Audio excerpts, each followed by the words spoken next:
এক লোক মাহফিল শেষ করে 11টার দিকে বাসায় ফিরেছে। তো বাসায় ঢোকার আগে তার ওয়াইফকে ফোন দিয়েছে।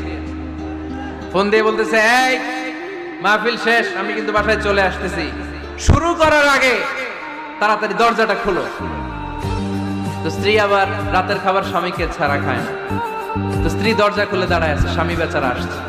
আসার পরে স্ত্রীকে বলতেছে, এই শুরু করার আগে রাতের খাবার দিয়ে দাও, খেয়ে নেই।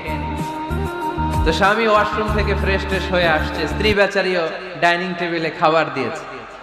এবার স্বামীও খেতে বসেছে, স্ত্রীও খেতে বসেছে। স্বামী আবার বলতে আরম্ভ করছে, শুরু করার আগে ফ্যানটা ছাড়ো, খুব গরম লাগতেছে। এবার তো স্ত্রী রেগে মেগে আগুন, কি আসার পর থেকে শুরু করার আগে, শুরু করার আগে, শুরু করার আগে, কি শুরু করার আগে? স্বামী বলতেছে, এই তো শুরু হয়ে গেল, এই শুরু হয়ে গেল।